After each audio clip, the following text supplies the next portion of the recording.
esta clase vamos a revisar lo referente al VIH y de qué maneras puede dañar el riñón. No existe solamente una manera mediante la cual el VIH afecta al riñón, son por varios mecanismos que pueden ser daño a nivel de la vasculatura renal, a nivel del penacho glomerular o afección a nivel del túbulo intersticial. Por ende, generalmente la infección por el VIH no solo causa daño por un mecanismo, puede ser por 2, 3 o más. Y recordemos también que nuestra población o la población mundial, aparte de tener VIH, tiene otras comorbilidades, ¿no? Infección por microorganismos oportunistas, hipertensos, diabéticos, algunos obesos. Esta enfermedad inició alrededor de los años 70, 80, ¿no? Se descubrió en los años 83 más o menos. Desde que inició, existe aproximadamente 78 millones de personas que se han infectado a nivel mundial. Y de ese total, casi o más de la mitad ya han fallecido. Desde que se descubrieron los medicamentos antirretrovirales, la tasa mundial de infecciones ha disminuido. Aparte de que se han descubierto los medicamentos, se supo cómo se transmite esta enfermedad y todas las medidas preventivas ayudaron considerablemente para el control de esta enfermedad. Pero, a partir desde el 2001, nuevamente se realza el pico y aparecen aproximadamente de 2.5 millones de infecciones por este virus de manera anual. Y la mayor parte de estas infecciones ocurren en países como África, pero no significa que en otros países no ocurre, sí existe, solamente que no tenemos buenos reportes o estadística en los diferentes países.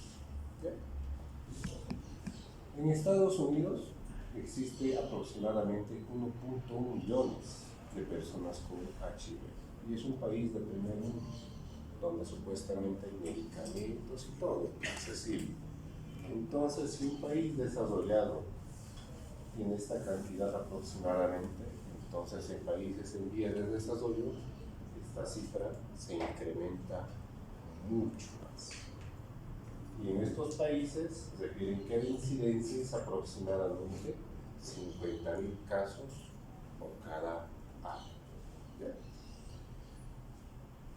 A nivel mundial, solamente 12.9 millones reciben terapia antirretroviral. Y eso pues debido a que algunos países pues, les dan el medicamento gratuitamente, en otros países no existe. Y de toda esa población que mencionamos, ni la mitad recibe el tratamiento. Y de este pequeño porcentaje, solamente 25% tiene un adecuado control o la enfermedad está controlada. Y las 3/4 partes son de países en que están personas que viven en África. La presencia del VIH en las personas aumenta el riesgo y el desarrollo de una enfermedad renal crónica. Y esta prevalencia se incrementa aproximadamente a un 6.4%. Y la mayor parte de estos individuos que tienen enfermedad renal crónica tienen tasas de filtrado glomerular menor o igual a 30 mililitros minuto. Y también esta entidad patológica favorece el desarrollo o el riesgo de lesión renal aguda.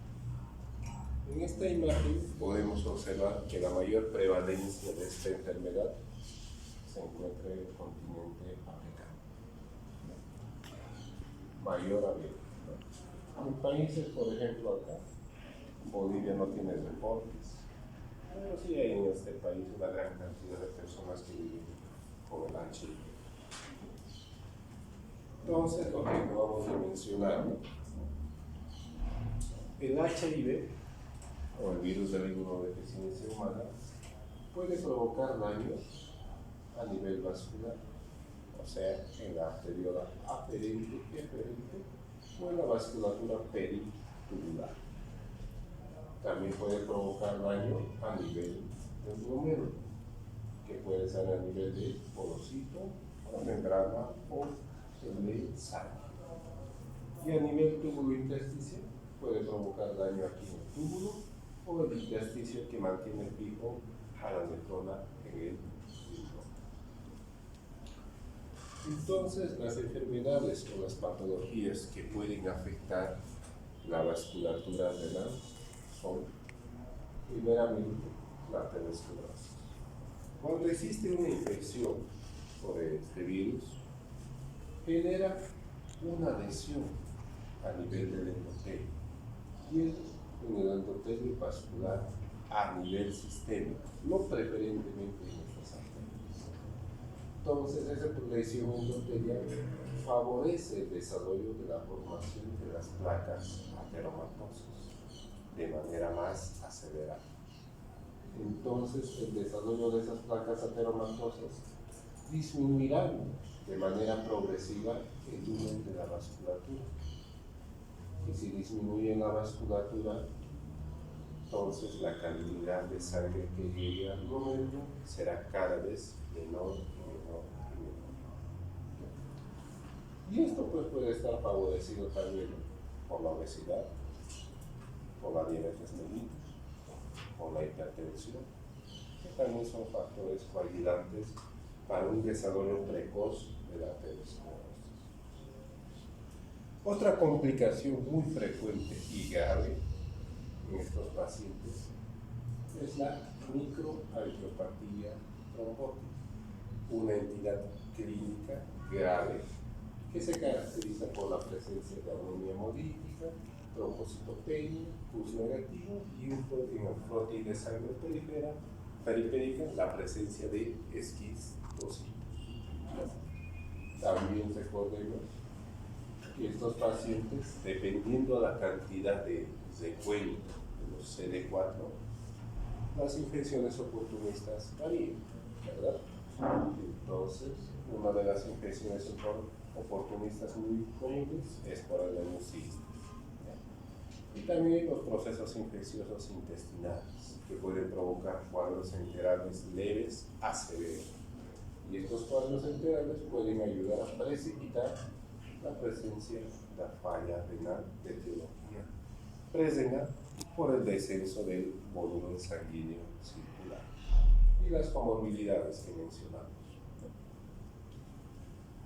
Dentro de las enfermedades o patologías que se describen cuando hay afección del penacho glomerular, se dividen en dos grandes grupos, que son las podocitopatías y las enfermedades relacionadas o desarrolladas por depósito de complejos inmunes.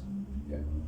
Dentro de las podocitopatías podemos mencionar principalmente esta, que es el IVA, que hace referencia a la nefropatía asociada por el HIV, que es la más común. Esta entidad patológica era muy común y era muy frecuente en aquellos antes de que se iniciara la terapia antirretroviral. Una vez que ya se descubrió los medicamentos, la incidencia de esta enfermedad ha disminuido considerablemente. Podemos también observar la presencia de glomerulosclerosis focal segmentaria no específica, la enfermedad de cambios mínimos y la hipercelularidad mesangial difusa. Las enfermedades glomerulares por el depósito de complejos inmunes, denominado IBI, pueden ser varias. Por ejemplo, estos pacientes, a pesar de que tengan el HIV, no están exentos de tener una faringitis estreptocócica y desarrollar una glomerulonefritis posinfecciosa. Pueden hacer nefropatía de tipo IgA, puede darles lupus, desarrollar nefropatía lúpica. Y recuerden que estos pacientes generalmente tienen infecciones con otros microorganismos, como la hepatitis C, hepatitis B, que puede causar nefropatía por virus de hepatitis B y C. Y recordemos también que estos pacientes toman una gran cantidad de medicamentos, y estos medicamentos son tóxicos, ya sea para el glomérulo o para el túbulo o la vasculatura. Y las infecciones oportunistas, ¿no? Por los criptococos, las candidiasis o infecciones bacterianas. De todas estas patologías acá mencionadas, solamente vamos a hablar de esta patología, que es la más grave y la más agresiva que existe. Para la definición de la nefropatía por HIV o IVA, se toman dos parámetros, o existen dos definiciones, ¿no? Una definición clínica y una definición patológica. En la definición clínica hacen referencia a dos parámetros: paciente que tenga HIV y presencia en la orina de proteinuria y descenso o disfunción renal. Y en la microscopía óptica, lo más característico que se observa es la glomerulosclerosis focal segmentaria polarizada.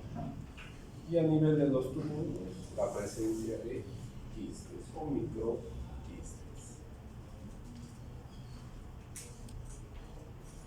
Como habíamos mencionado, era muy frecuente cuando inició la enfermedad. La incidencia era aproximadamente de 3.5 al 10% de los pacientes que se enfermaban de esto desarrollaban. Y la incidencia varía, ¿no? Países como Europa, que tienen los medicamentos, por ende su incidencia es baja. Países como África tienen una incidencia mucho más elevada. Y pues recuerden que después de que se inició la terapia antirretroviral, la incidencia y prevalencia de esta enfermedad ha reducido considerablemente. Esta enfermedad se ha descrito con mayor frecuencia en aquellos pacientes que tienen descendencia afroamericana o africana, o los afroamericanos. En estos individuos, la prevalencia es 18 a 50 veces mucho más comparado con la población normal. También se ha evidenciado que existe un factor genético que te predispone a desarrollar esta enfermedad. Y ese gen se encuentra en el cromosoma 22. Y las mutaciones de ciertos genes, por ejemplo el APO1, se asocia más con esta enfermedad. Se observa que incrementa 29 veces más de desarrollar esta enfermedad en estos pacientes. Y también este gen que observa acá, el APO1, se ha asociado con una enfermedad muy común, la nefropatía por COVID. Y miren, esta enfermedad se asocia principalmente si tienen niveles bajos de CD4, mayor riesgo. Y mejora con la terapia antirretroviral. La enfermedad HIV y esta enfermedad afecta con mayor frecuencia a las mujeres. ¿Por qué? Porque no afecta por igual a los hombres y a mujeres. ¿Por qué piensas que pudiera ser? Porque la inmunidad baja todo. Recuerden una cosa. Durante el acto sexual, el área de recepción de la mujer es mucho mayor comparado con la del hombre. Y entonces está expuesto a mayor carga viral. Y es por eso. Miren, paciente con CD4 significa que son pacientes que no toman el tratamiento, ya sea porque no pueden accederlo o no lo tienen. o no lo quieren. Carga viral alta y medicamentos antirretrovirales. Cualquier antecedente de daños renales predispone, favorece. Y la presencia de otras comorbilidades favorecen el desarrollo de esta enfermedad. Con respecto a la patogenia de cómo puede causar daño el HIV, hasta la fecha actual no se sabe el mecanismo mediante el cual hace daño el HIV hacia el penacho mujer. Pero lo que sí se sabe es que cuando existe la viremia,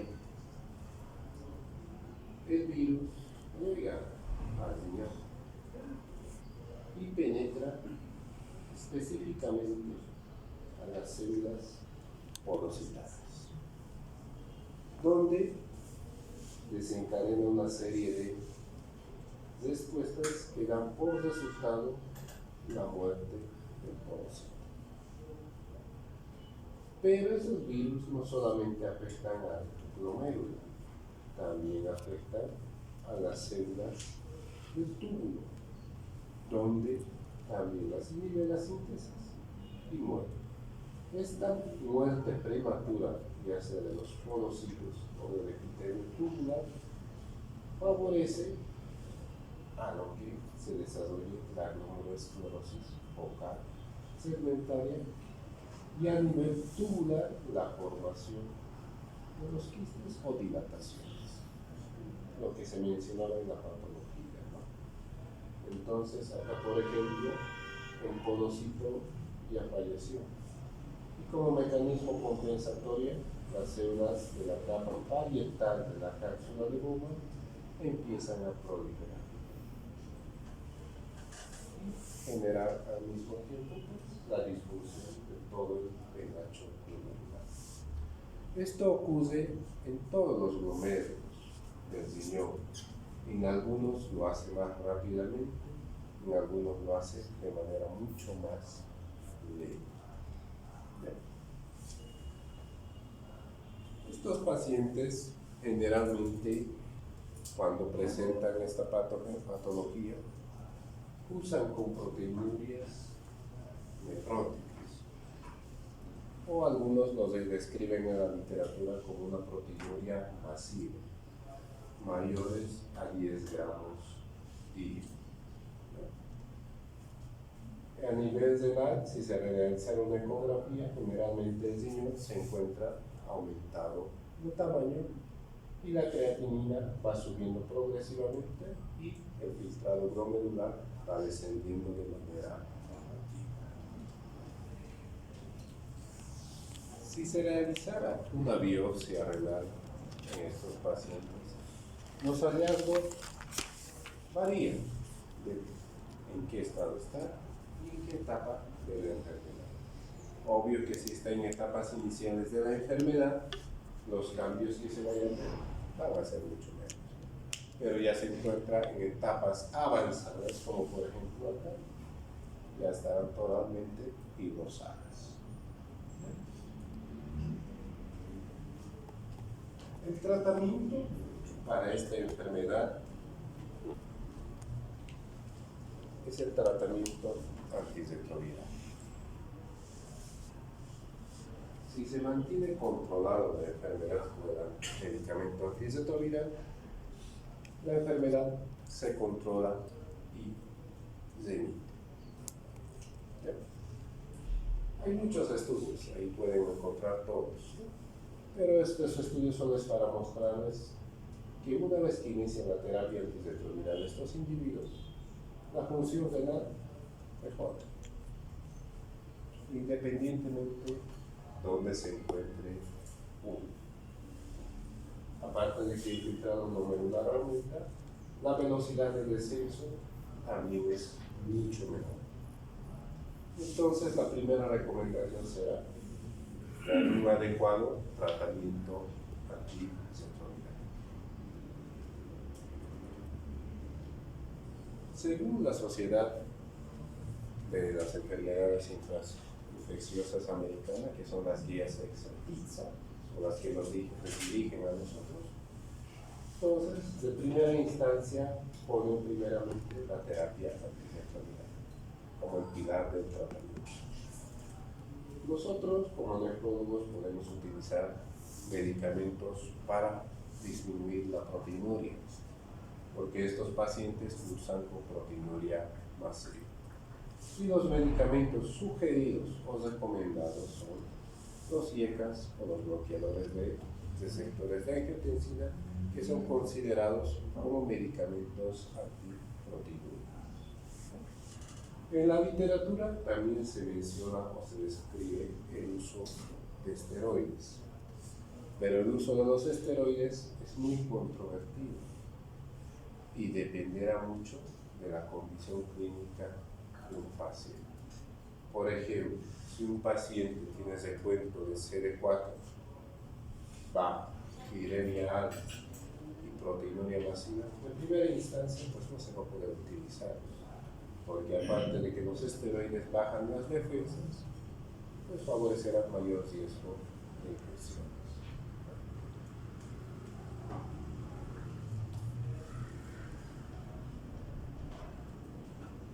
El pronóstico de esta enfermedad va a depender mucho, ¿no? Dependerá mucho de esto. La presencia de proteínas. Entre mayor cantidad de proteínas se encuentra en la orina, más velocidad de producción. La tasa de filtrado glomerular ampliamente reducida y a nivel de la biopsia la presencia de esclerosis y fibrosis intersticial avanzada. La presencia de 3 o más de estos factores favorecerá a que la enfermedad progrese mucho más rápidamente. Las enfermedades o patologías que afectan al túbulo y al intersticio principalmente es de etiología medicamentosa, porque estos pacientes, para el control de su enfermedad, van a tener que recibir antirretrovirales, tal vez 2, tal vez 4, tal vez 5, dependiendo a cómo se enferma. Acá, por ejemplo, tenemos los medicamentos, los inhibidores de la transcriptasa inversa, los inhibidores de la proteasa, los inhibidores de la integrasa, y todos estos pueden favorecer el desarrollo del daño en un túbulo intersticial. En esta gráfica se describe cómo cada medicamento que recibe un individuo o HIV puede provocar daño en diferentes partes del túbulo renal. Por ejemplo, acá tenemos los inhibidores de la transcriptasa de la nucleasa reversa. Por ejemplo, el didazoline puede desarrollar un síndrome de Fanconi. Un síndrome de Fanconi es una disfunción del túbulo retroviral oxidado. Por ejemplo, aquí tenemos los inhibidores de la transcriptasa nucleasa no reversa. Se desarrollan principalmente en favires con la presencia de mitos a nivel de la vía urinaria. Y así podemos mencionar varios medicamentos que pueden generar daño a nivel renal. Claro ejemplo tenemos aquí los cristales, ¿no? La cristaluria, causada por el indinavir. Inicialmente sabemos que en el proceso de litogénesis primero se forman los cristales. Si no se da o si no se inician las medidas preventivas o tratamiento, estos cristales se van precipitando y forman cálculos o hitos que dependiendo de la gravedad serán pequeños o grandes. Y sabemos que la presencia del cólico renal se manifestará principalmente por dolor abdominal, náuseas y vómitos. Y esto debido a que estos hitos bajarán desde el riñón hacia la oreja. Acá también podemos observar una biopsia donde existe daño túbulo intersticial secundario al uso del medicamento del tenofovir. Lo más representativo pues son las dilataciones tubulares y la fibrosis, que puede ser de leve a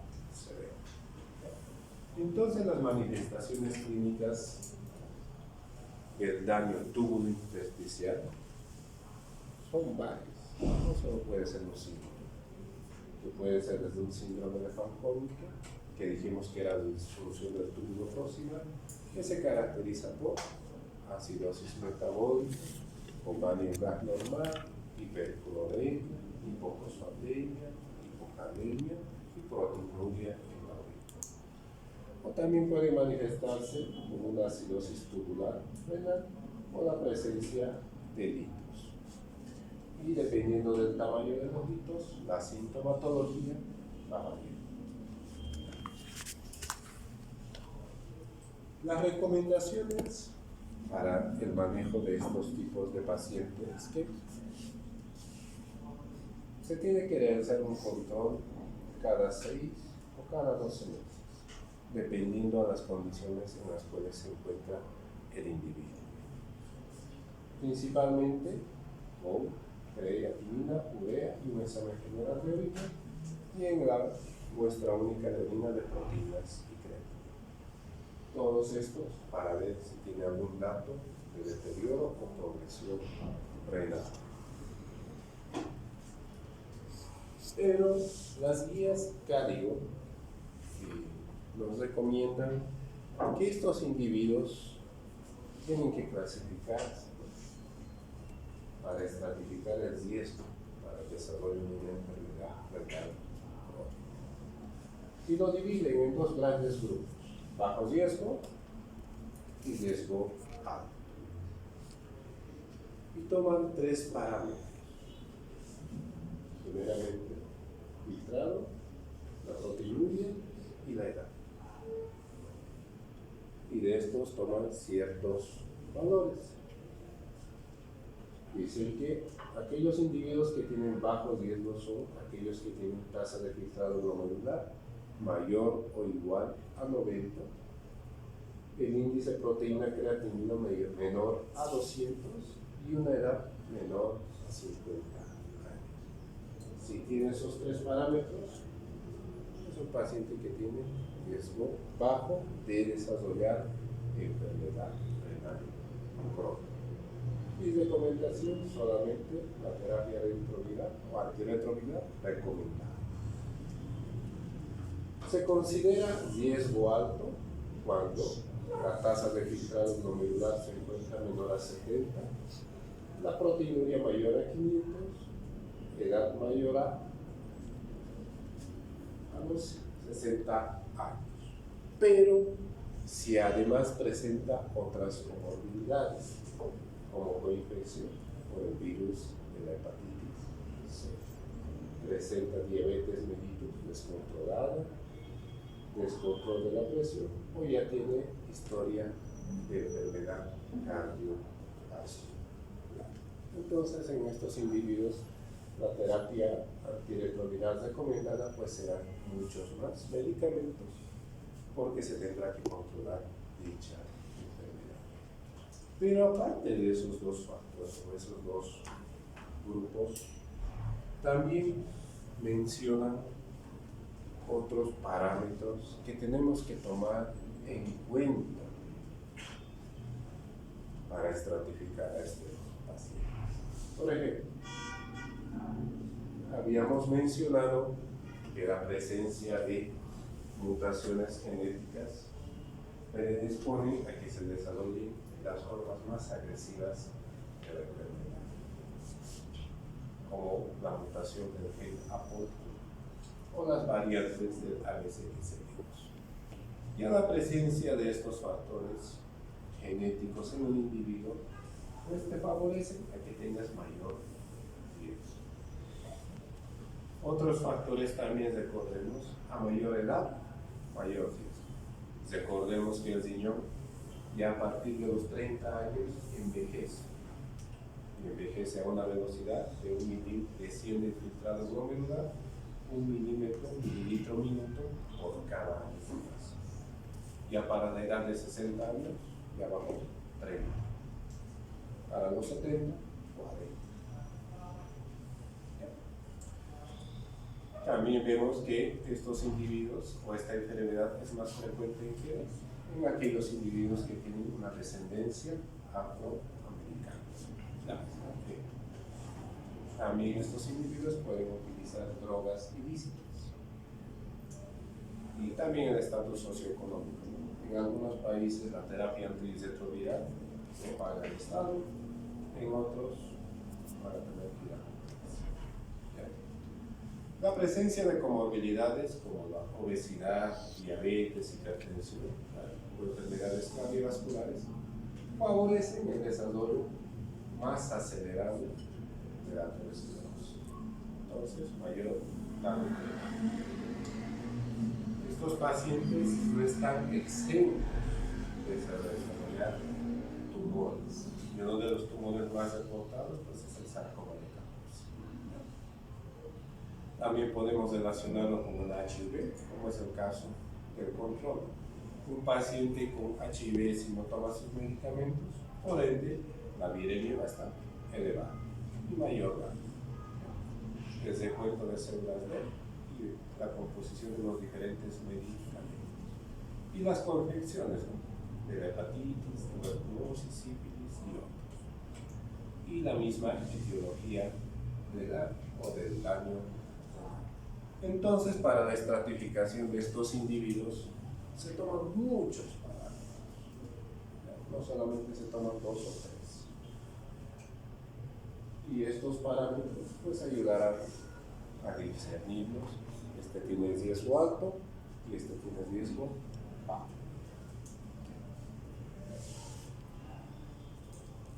También nos refieren que se puede realizar una biopsia renal en estos individuos. ¿Cuándo? Cuando tiene una proteinuria mayor a 300 miligramos día, una proteinuria nefrótica, que tenga proteinuria significativa más hematuria, o el deterioro progresivo y gradual de la tasa de filtrado glomerular. Entonces, el tratamiento nefrológico pues será solamente el tratamiento de las comorbilidades, porque el tratamiento en sí del HIV pues lo hace el infectólogo, ¿no? Y nosotros nos tendremos que abocar a manejar las comorbilidades. Si tu paciente está hipertenso, pues tendrás que dar antihipertensivos. La meta, mantener cifras tensionales menores o iguales de 130/90. Si tiene dislipidemia, pues se podrá dar estatinas, fibratos, ambos o uno. Si ya tiene enfermedad renal crónica, pues el tratamiento será sintomático. Sabemos que la enfermedad renal crónica no tiene cura. Entonces, si el paciente con enfermedad renal crónica tiene anemia, pues se le dará eritropoyetina.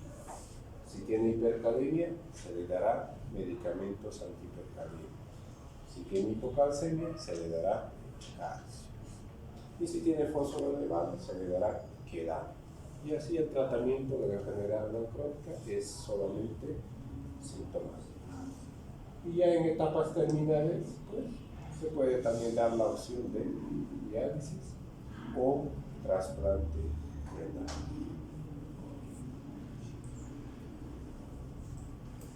Ahí tenemos algunas recomendaciones para el manejo de estos individuos.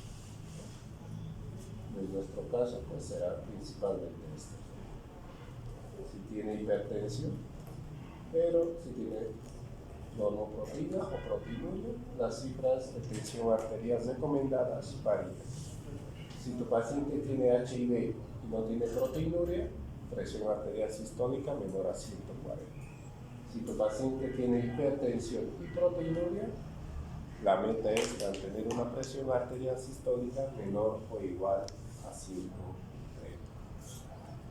Si tu paciente tiene HIV y diabetes, recomendación mantener hemoglobina glicosilada menor o igual a 100. Y las coinfecciones, ¿no? Sobre todo la hepatitis C, se tendrá que dar.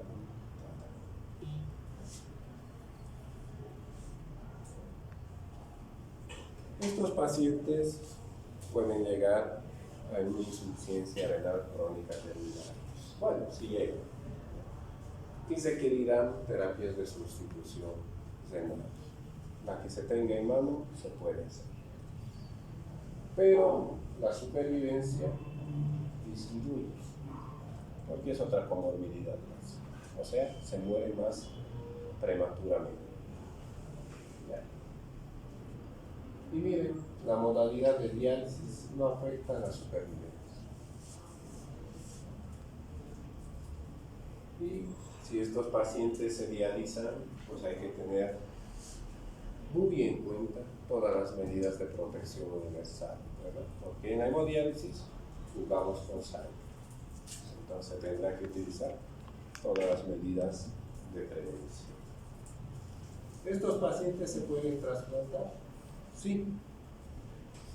Y evidentemente aquí en Bolivia hemos trasplantado hace 2 años un paciente con VIH que estaba en terapia dialítica y se trasplantó. Se trasplanta. Pero tienen que cumplir todos estos requisitos. Y la mayoría de la gente o de la población no las toma. Aparte de que no las cumple, no existen donadores.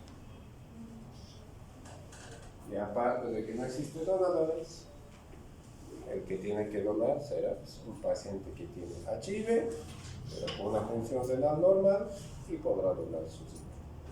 Obvio que un familiar puede donar hasta 3er, 4 grados, pero son muchas condiciones que tienen que cumplir.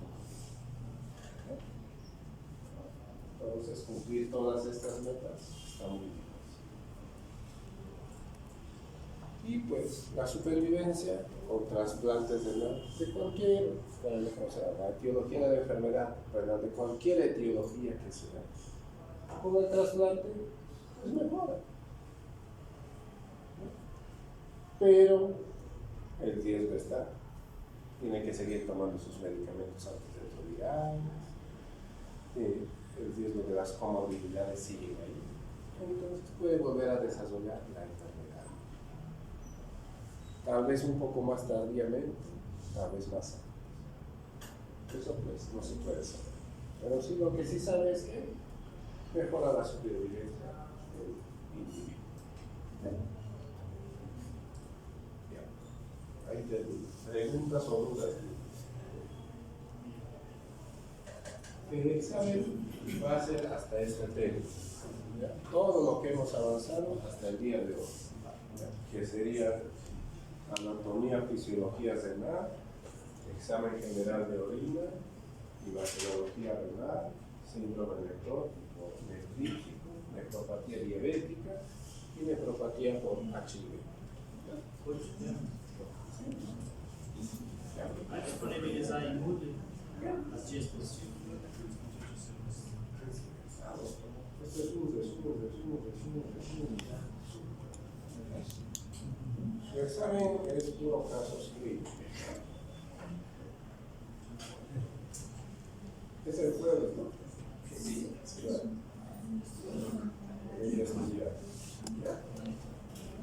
Preguntas o dudas, niños y niñas.